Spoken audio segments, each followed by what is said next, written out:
Assalamualaikum warahmatullahi wabarakatuh. Bertemu lagi dengan saya Ariski di channel Cerita Sekolah. Sebelum memulai, jangan lupa untuk tekan tombol like serta subscribe supaya kamu tetap mendapatkan informasi tentang materi-materi yang baru.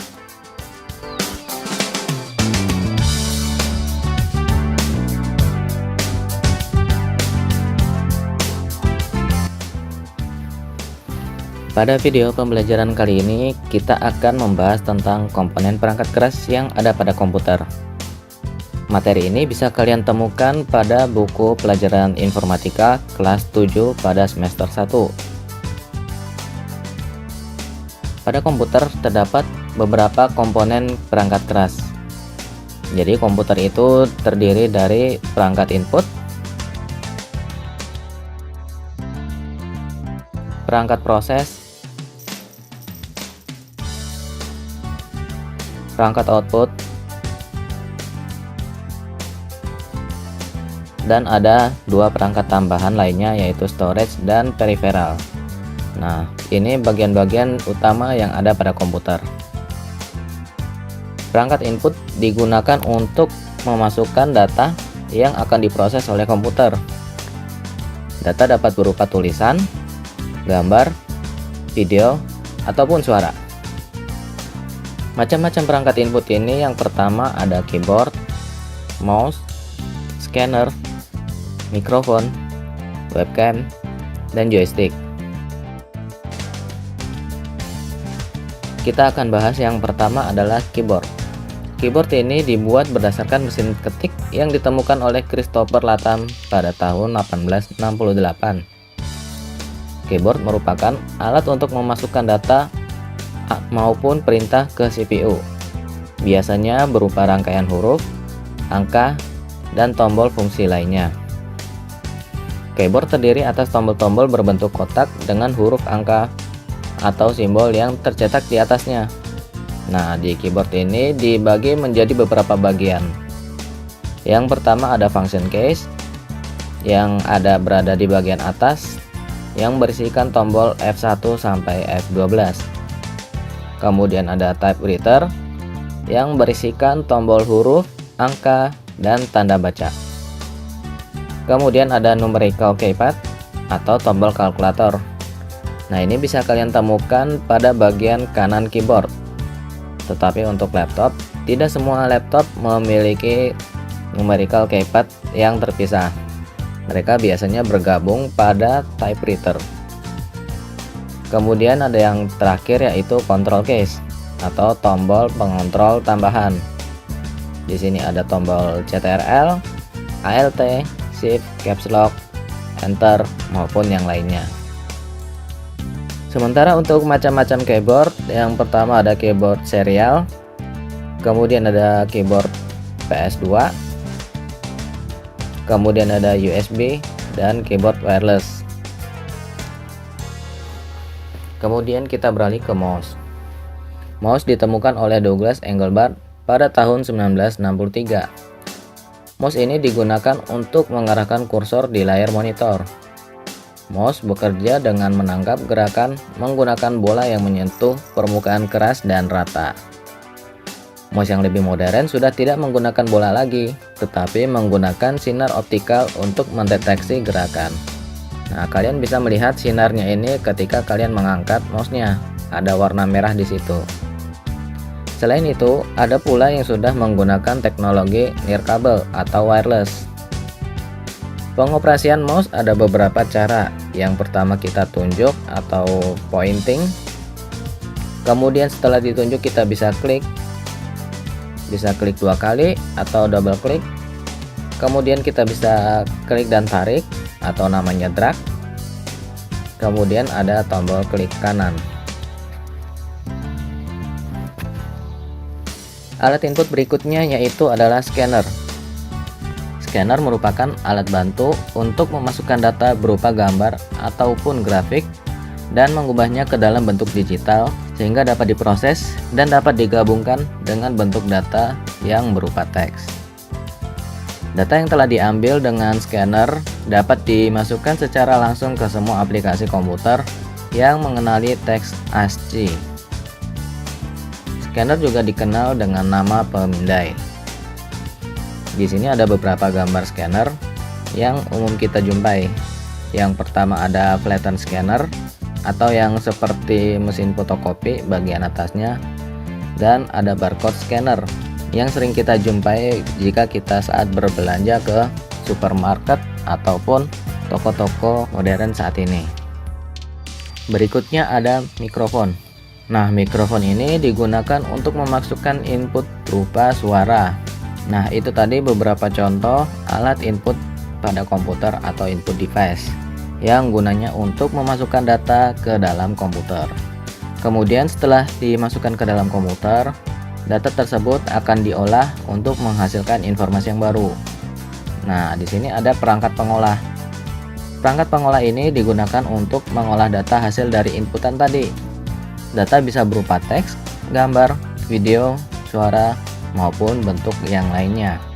Macam-macam perangkat pengolah. Yang pertama ada prosesor, VGA, RAM, sound card, dan hard disk. Nah, CPU ini kita akan buka dan kita akan lihat di dalamnya apa saja sih yang termasuk ke dalam perangkat pemrosesan atau processing device.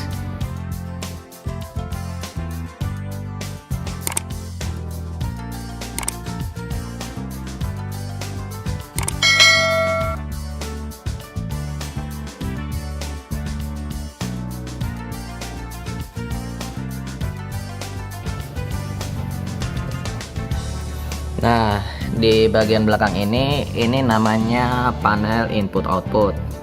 Di sini ada untuk lubang catu daya atau power supply-nya agar listrik bisa masuk ke dalam CPU. Di sini ini dua untuk keyboard yang model lama, dan ini mouse yang model lama. Sekarang model barunya sudah diganti dengan model USB. Nah, kemudian di sini ada tiga. Ini namanya bagian untuk pengolahan gambar atau VGA. Ini kita bisa tancapkan kabelnya di antara salah satu port yang ada di sini. Kemudian di sini ada HDMI. Ini fungsinya untuk menampilkan gambar dan suara. Sekarang banyak komputer menggunakan fitur yang baru ini. Kemudian ini untuk kabel jaringan, dan ini USB versi 3 yang memiliki kecepatan lebih tinggi. Kemudian ini ada untuk jack untuk audio. Ya. Kemudian ini sudah saya buka, kita lihat bagian dalamnya seperti apa.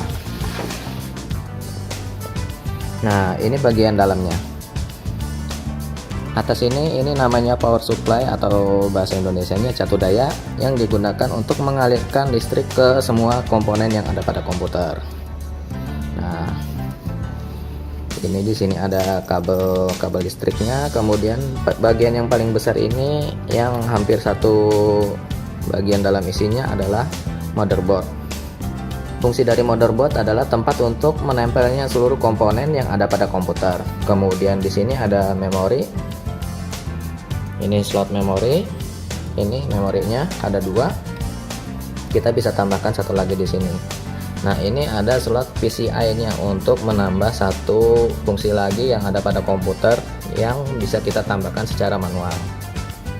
Kemudian di sini ada hard disk. Ini sebagai media penyimpanan utama pada komputer. Ini sebagai CD-ROM atau DVD-ROM. Di dalamnya juga sudah ada port input output untuk USB, dan ini untuk headset. Ini untuk mic. Kemudian di bagian bawah ini di bawah ini ada namanya prosesor. Ini kipasnya ada di bawahnya. Prosesor contohnya ada gambar seperti di samping ini. Ya. Setelah data di input kemudian diproses, maka data akan ditampilkan. Nah, data ditampilkan melalui perangkat keluaran. Perangkat keluaran ini fungsinya untuk menampilkan data hasil dari input dan processing menjadi berupa teks, gambar, video, suara, atau bentuk yang lainnya. Macam-macam perangkat keluaran. Yang pertama ada monitor, printer, speaker, dan proyektor. Monitor merupakan alat yang digunakan untuk menampilkan berbagai olahan data dan kata pada perangkat komputer. Saat ini teknologi monitor layar lebar dan layar datar telah berhasil dikembangkan.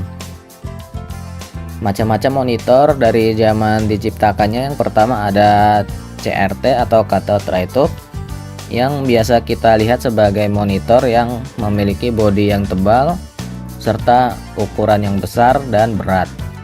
Kemudian berevolusi lagi menjadi LCD, liquid crystal display.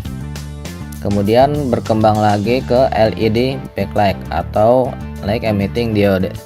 Nah, dengan adanya teknologi yang makin baik, konsumsi daya listrik yang dibutuhkan oleh monitor makin lama makin mengecil. Misalnya kalau CRT dia bisa menyerap daya listrik di atas 100 watt. Nah, sementara LED di bawah 100 watt. Berikutnya ada printer. Alat ini menghasilkan output berupa cetakan pada kertas. Printer ini ada 3 jenis. Yang pertama ada dot matrix, yang biasa kita jumpai pada supermarket jika mencetak struk belanja. Kemudian ada laser jet. Laser jet ini modelnya seperti mesin fotokopi. Jadi kalau kalian menerima hasil cetakannya, kertasnya masih hangat seperti habis dipanggang. Kemudian yang terakhir adalah inkjet. Nah, inkjet ini adalah printer yang paling banyak dijual di pasaran karena harganya murah dan kualitasnya juga baik. Tetapi kekurangannya printer inkjet ini adalah hasil cetakannya bisa luntur kalau kena air. Berikutnya ada speaker. Speaker ini digunakan untuk menghasilkan suara. Komputer merupakan perangkat multimedia. Salah satu multimedia pada komputer adalah bisa memutar musik atau lagu. Untuk memutar musik atau lagu tadi pasti dibutuhkan yang namanya speaker. Kemudian berikutnya ada media penyimpanan. Nah, media penyimpanan ini digunakan untuk menyimpan data ke dalam sebuah media. Data yang disimpan bisa berupa teks, gambar, video, suara, maupun bentuk lainnya. Macam-macam media penyimpanan. Yang pertama ada disket, hard disk, CD dan DVD ROM, flash disk, dan micro SD atau SD card. Disket ini merupakan media penyimpanan pertama yang ditemukan. Kapasitasnya sangat kecil, yaitu berkisar 1,44 megabit. Nah, disket ini sudah tidak digunakan lagi karena kapasitasnya yang kecil tadi. Bayangkan saja kalau kalian ingin menyimpan sebuah game seperti GTA, dibutuhkan berapa disket untuk menyimpan sebuah game tersebut. Kemudian berikutnya ada hard disk. Hard disk merupakan media penyimpanan yang ada dalam komputer. Ini media penyimpanan utamanya. Semakin hari semakin modern, hard disk memiliki kapasitas dan kecepatan yang makin baik. Berikutnya ada CDR dan CDRW. CDR singkatan dari Compact Disk Recordable. Data yang sudah dimasukkan atau disimpan ke dalam disk tidak dapat dihapus, jadi dia hanya bisa menyimpan saja. Sedangkan untuk CDRW atau Compact Disk Rewritable, datanya yang sudah disimpan bisa dihapus maupun diubah, tetapi dia memiliki maksimal berapa kali untuk dihapus atau diubah. Untuk kapasitas CD maksimal dia memiliki 700 megabit. Kemudian berikutnya ada DVD-R dan DVD-RW. DVD-R atau Digital Video Disc Recordable sifatnya sama dengan seperti CDR. Begitu juga dengan DVD-RW. Tetapi yang menjadi nilai tambah bagi DVD-RW ini adalah kapasitasnya hingga 4,7 GB sampai 17 GB. Jadi lebih banyak dibandingkan CD tadi. Kemudian berikutnya ada flash disk. Nah, flash disk ini bersifat removable dan rewritable. Kapasitas yang ada saat ini mulai dari 2 GB hingga di atas 1 tera. Macam-macam merek menawarkan berbagai macam kapasitas dengan kecepatan yang berbeda-beda. Berikutnya ada SD card atau micro SD. Dia fungsinya mirip seperti flash disk. Ini biasa kalian gunakan pada handphone kalian untuk menyimpan data. Kemudian ada perangkat peripheral. Perangkat peripheral ini perangkat tambahan pada sebuah komputer, tetapi fungsinya tidak wajib harus ada, karena pada dasarnya semua komputer sudah dibekali dengan fungsi yang minimal. Macam-macam perangkat peripheral itu yang pertama ada modem, kemudian Bluetooth, kartu WiFi, dan handphone. Modem. Modem ini singkatan dari modulator, demodulator. Ada dua jenis modem. Yang pertama modem internal, yang kedua modem eksternal.